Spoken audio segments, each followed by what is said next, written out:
When your database hits 1 billion rows, vertical scaling will not save you. You cannot just buy a bigger server forever. Sharding is how companies like Uber, Instagram, and Discord handle data at planet scale. Let me show you how it works. Database sharding. High-level design, day 7. Let us start with why you need sharding. Imagine your application has a single database. As your user base grows, the database grows too. At first, a powerful server handles everything. But eventually you hit limits, storage limits. A single server maxes out at a few terabytes. Your data keeps growing, but your disk cannot keep up. Query performance degrades. Indexes grow larger, and queries that used to take milliseconds now take seconds or even minutes. Write bottleneck.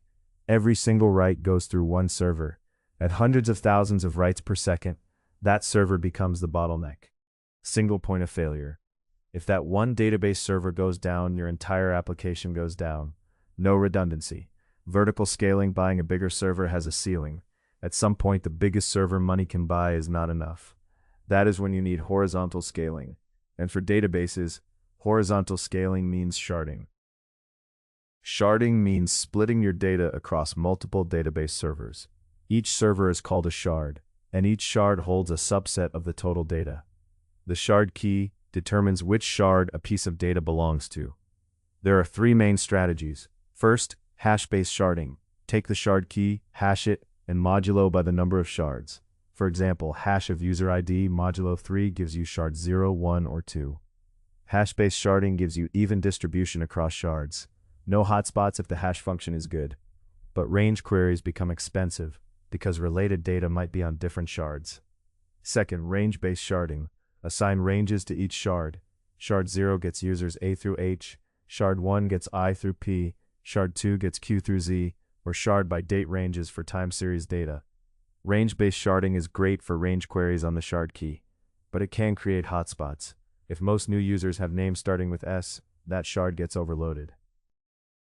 Choosing the right shard key is the most important decision in sharding. A good shard key has 3 properties. High cardinality. Many distinct values so data spreads across many shards. User ID is great because every user is unique. Status with only active or inactive is terrible because you get only 2 shards. Even distribution. Data should be roughly equal across shards. Hash of user ID distributes evenly. Auto-incrementing ID does not, because all new writes go to the latest shard, creating a hotspot. Immutability. The shard key should not change. If a user moves from US to Europe and your shard key is location, you need to migrate their data between shards. That is expensive and error-prone. In practice, most systems shard by user ID or tenant ID. For social media, shard by user ID and co-locate all their posts, likes, and follows on the same shard. For multi-tenant SaaS, shard by tenant ID, so all of a customer's data is on one shard. For ride-sharing, shard by city ID because most queries are within a city. Sharding introduces 4 major challenges. First, cross-shard queries. When you need data from multiple shards, you have to query all of them and merge the results. This is called scatter-gather. Joins across shards are extremely expensive. The solution is to denormalize data and co-locate related data on the same shard. Second, resharding. When you need to add more shards, you have to redistribute data. With simple modulo hashing, adding a shard means almost every key maps to a different shard. Consistent hashing solves this by minimizing data movement. Only keys near the new shard need to move. Third, hotspots. Even with a good shard key, some shards can get more traffic. A celebrity user with millions of followers overloads their shard. Solutions include sub-sharding the hot partition or giving celebrities their own dedicated shard. Fourth, operational complexity. Every schema change must be applied to all shards. Backups multiply by the number of shards. Monitoring and alerting become more complex. Failover and recovery are more involved. This is why sharding should be a last resort. Let me show you how real companies shard. Instagram uses PostgreSQL with hash-based sharding on user ID. They have thousands of shards. A user's photos, likes, and comments are all on the same shard as the user. This means most queries only hit one shard. Uber uses MySQL with geographic plus hash sharding. They shard by city ID combined with trip ID. All data for a city is on nearby servers for low latency. They use Vitesse, an open-source tool built by YouTube, to manage their MySQL shards. Discord moved from Cassandra to ScyllaDB. They shard by channel ID plus a time bucket. Messages in a channel are partitioned by time windows. This allows efficient reads of recent messages while storing trillions of total messages. Shopify uses MySQL with what they call pods. Each pod is a complete stack with its own database, cache, and workers. They shard by shop ID. Moving a shop to a different pod is straightforward because all shop data is self-contained. Here is your interview framework for sharding. Before jumping to sharding, always mention simpler alternatives first. This shows maturity. Read replicas for read-heavy workloads. Caching with Redis for hot data.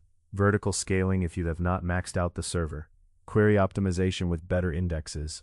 Archiving old data to cold storage. Only when these are not enough should you propose sharding. The interview framework is 7 steps. First, estimate the data size and growth rate. How many rows per year? Second, identify the primary access pattern. How will data be queried? Third, choose a shard key with high cardinality, even distribution, and immutability. Fourth, pick a strategy. Hash for even distribution, range for time queries, geographic for locality. Fifth, address cross-shard queries by denormalizing or using a secondary index. Sixth, plan for resharding with consistent hashing. Seventh, mention consistent hashing specifically. It shows you understand the implementation details.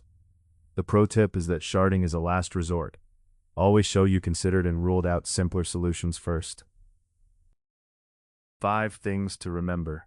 Sharding splits data across multiple database servers when a single server cannot handle the load.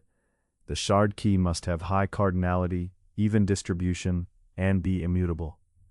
Most systems use user ID or tenant ID. 3 strategies: hash-based for even distribution, range-based for time series queries, and geographic for data locality.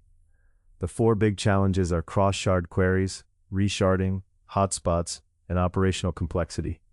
Plan for all of them before you shard, and in interviews, always mention simpler alternatives first, like read replicas and caching. Then explain your shard key choice and mention consistent hashing for resharding.